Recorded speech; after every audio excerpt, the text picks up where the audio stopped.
Rant reviews are back, baby. Why did I just say that? So I took the liberty of dressing for a funeral in case I was going to get cancelled. Today we're going to be talking about It Ends With Us from Colleen Hoover. I mean, let's address the elephant in the room. I think you have to address these things either way because we're on the internet and, you know, people. In no way, shape or form am I trying to discredit or be rude about Colleen Hoover's personal experiences, which she talks about briefly at the end of this book. All I'm going to say is this book just wasn't very well written, and I have some problems with it, and it's yeah.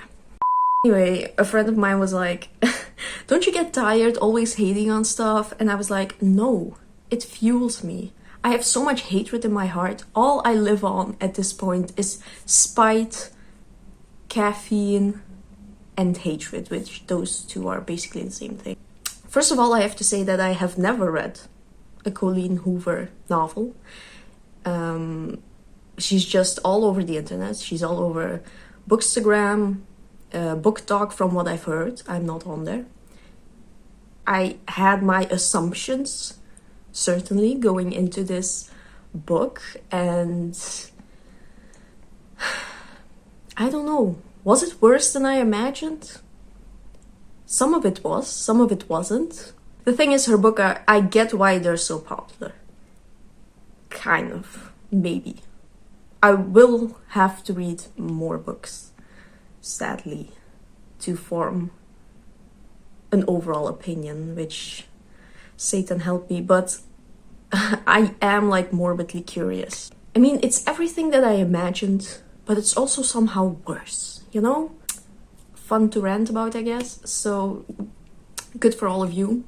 You also, I assume you also have hatred in your heart if you're here, so we can be hateful assholes together. That's lovely. Like I said, this is not 90 Day Fiancé, guys. This is a fictionalized book about fictional people, and they're not real, they're characters, and it's still literature. It's still something that we can criticize, you know, which I happily will take that upon me to do so. Either you hate her books or you love her books, and if you love her books, kudos to you, although I do question your taste a little bit. I assume this is very popular with teenagers and maybe some middle-aged people out there who just want something that's palatable and easily digestible, and they will like read it in a couple of days or a day maybe, and they're like, yeah, that was a book that I read. And I don't know if that's necessarily what she was going for. I don't know, maybe that is her gist. With this book, it's kind of, it gets a little strange because it does deal with some serious topics and stuff that she herself says she has some experience with, and she wrote it as this, like, you know, she had a message that she wanted to put out there, I guess. I don't know if she necessarily succeeded at that, but so that's why I question what her other books are like, to be honest. So It Ends With Us. So one of my teachers once said to me that the first sentence of a book is pretty important. It immediately sets the tone. You get a sense of what you're in for. The first sentence of It Ends With Us from Colleen Hoover is: as I sit here with one foot on either side of the ledge, looking down from 12 stories above the streets of Boston, I can't help but think about suicide. I read that first sentence and I was like, Oh boy, here we go. Oh shit, here we go again. First of all, where was the editor in this? Because, in my humble opinion, I'm not saying that I know everything, but as I sit there with one foot on either side of the ledge, you're already specifying that she's sitting on a ledge. You can just jump to, in my opinion, I think you can just jump to I can't help but think about suicide. You don't have to specify that she's looking down from 12 stories above the streets of Boston. I know it's supposed to tell us that she's on this rooftop and they're in Boston, but is that really necessary to put that in your very first sentence? Questionable. But yeah, I read that and I was like, boy, I know what we're in for. Then we're introduced to our main character, who is called Lily Bloom. Which, yes, she does make fun of it later, but that doesn't make it okay. Lily Blossom Bloom. Is this Winx Club? What are we doing? In the very first scene, we are introduced to our other main character, whose name is, and I kid you not, Ryle Kincaid. I mean, I have to say it like that because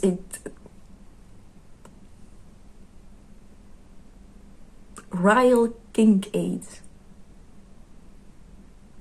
What are we doing? And then she has the gall to make her main character say to him, "That's a really great name." Is it? Red flags all around, red flags all around. So this is also the thing with Colleen Hoover. Apparently, this book is marketed as some kind of romance or something. I don't know. But people were complaining about it on Goodreads. And I mean, the genre is all over the place, let's be honest. The tone is all over the place. It doesn't help, obviously. But apparently, from what I read on Goodreads, don't quote me on this, but apparently Colleen Hoover is also against trigger warnings in her book. Because, and someone quoted this, she thinks it will ruin the integrity of her book. Trigger warnings will ruin the integrity of this book. But also, what does that mean? To me, it seems like she actually thought that we were going to get into this book and think that this was some kind of great romance, and then halfway we'd be what, plot twisted that this man that she's seeing is some kind of abusive asshole? Was that supposed to be like some kind of big twist? Guys, he's incredibly creepy from the start. His name is Ryle Kincaid. Like, what more do you need? What are you talking about? Just put the damn trigger warnings in there. What integrity? What are you... Anyway. Also, guys, I completely forgot about this, but I just remembered, just in time. But did anyone see that there was going to be a coloring book for this book? I saw it on Instagram randomly one day, and they announced that there was going to be a coloring book of this book about domestic violence. Like, this is what I mean. Like, what are we doing?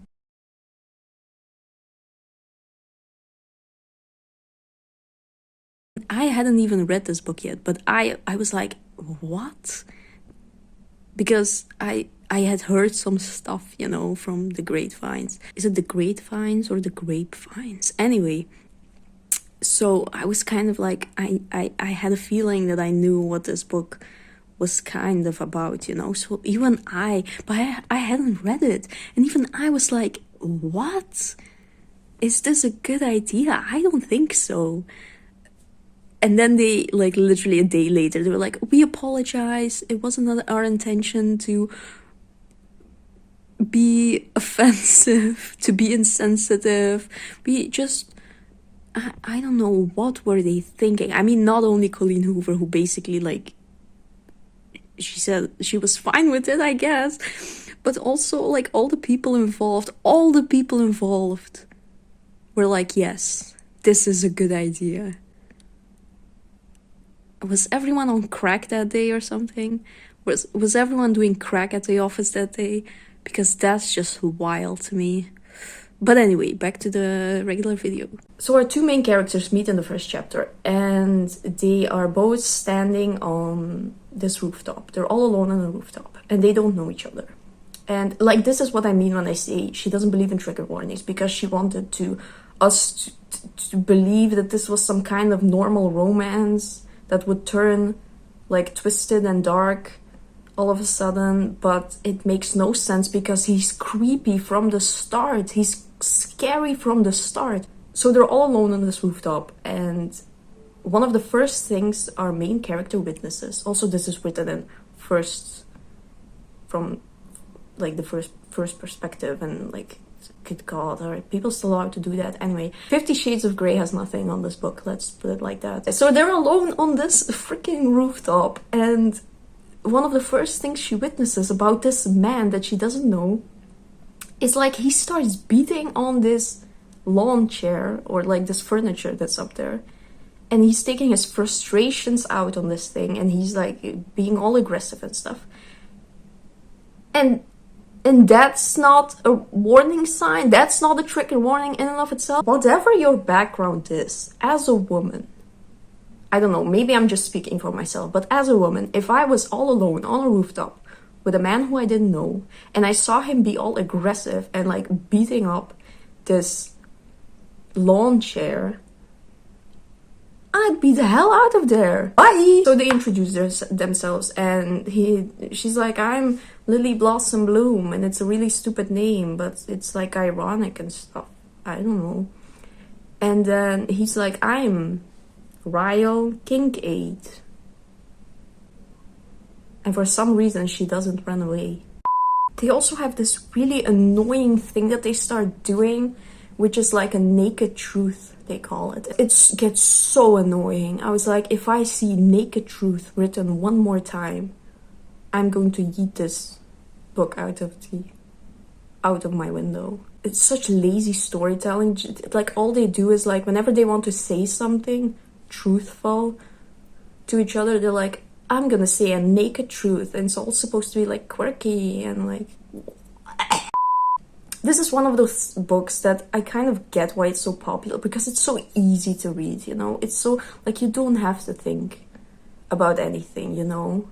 It's so, like, digestible. It's like Rupi Kaur poetry. It's also about spousal abuse, and there's, like, some heavy topics and events and scenes that happen, and you're like, what? Who would enjoy this? Like, I don't have words for this, but anyway, it really is like, I'm like, anyway, but then I'm back. But it really is like a Hallmark movie of the week, and it's trying to almost, I want to say it's trying to spice it up. It's trying to be deep, but the problem is Colleen Hoover just doesn't have any nuance. There's no nuance to this. There's no real depth. It's just like, and then this horrible thing happened, and it's a thing, I guess. And then we're back to these like hetero normies having a baby, and it's like, oh, how fun. They have this naked truth thing, and it's really obnoxious and like gimmicky. And I mean, Mr. Riley Kincaid is like, the more I say, like, that's how it's pronounced, right? Like, you can't pronounce it in a different way. What is this name? Anyway, the names in this book also just ruin it. Anyway, I can't keep track of my own bullshit. So anyway, they talk about this naked truth stuff, and he is the creepiest person on earth already. And like, we're supposed to sympathize with her as a main character. We're supposed to sympathize, empathize, fall in love with this guy, and then be plot twisted into like, oh, he's like this awful abuser, like it's all a cautionary tale, whatever. But it makes no sense because he's like the weirdest, creepiest person ever. And he basically keeps telling her that he wants to like sleep with her, and she's like no, but then he keeps begging her and like stalking her. It's a whole thing. So he's also a neurosurgeon, and it makes no sense because I feel like you would have zero time. There would be no time, but he has so much free time. It seems like he keeps mentioning that he's tired and he worked this like 18-hour shift, I don't know. But then he has so much time to stalk her, to follow her around, to be creepy. I thought it was going to be like, oh, he's just making that shit up and he's actually like some guy that works at Starbucks, I don't know. But no, he is an actual doctor, but he comes off as this like really creepy weirdo that has a lot of time on his hands, and he stalks her all the time. So I don't know, he makes himself out to be like this cool guy who doesn't need anybody, and he's like, I don't want to date, I just want to whatever. But then she's so special that he can't help it but want to marry her and abuse her. I don't know. They just don't feel like actual real people. They just feel like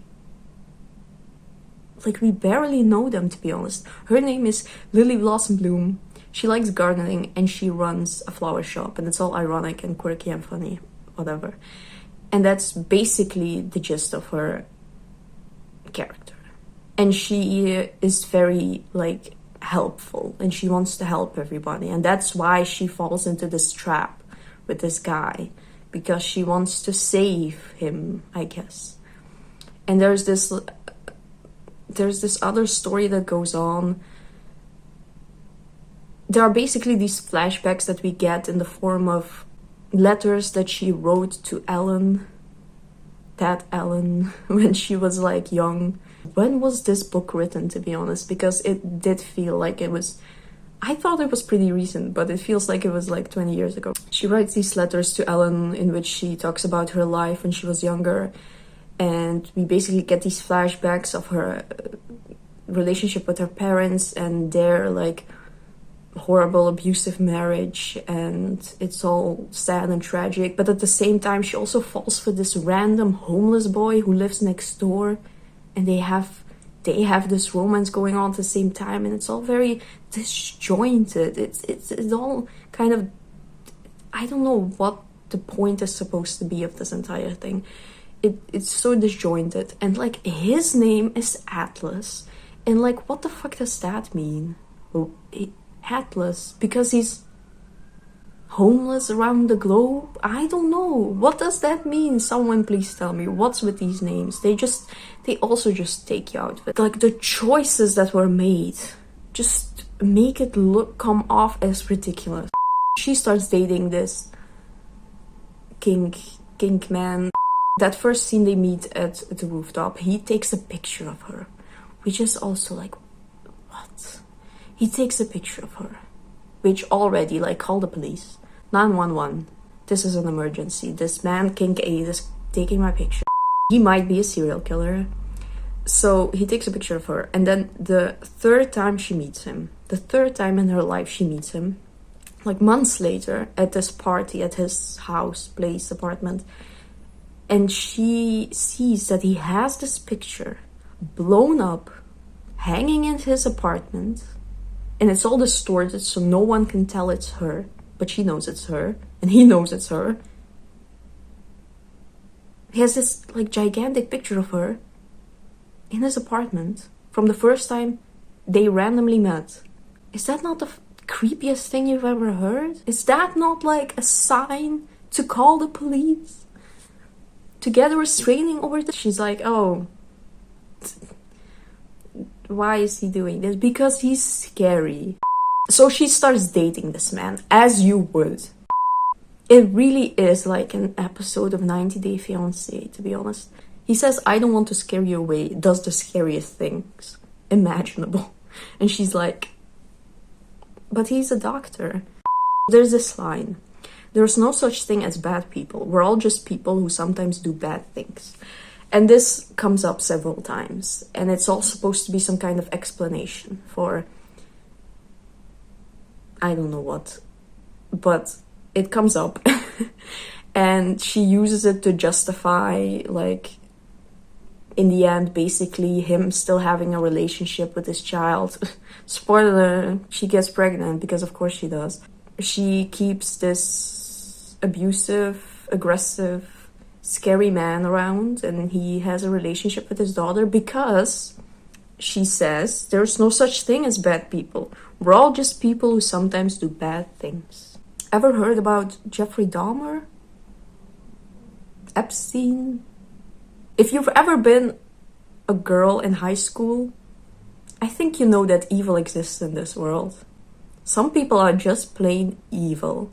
And maybe that's the Capricorn in me talking, but I don't know what this sentence is supposed to mean. The thing is, I do believe that there are good people who sometimes do bad stuff. But to say that there are no bad people in the world, really?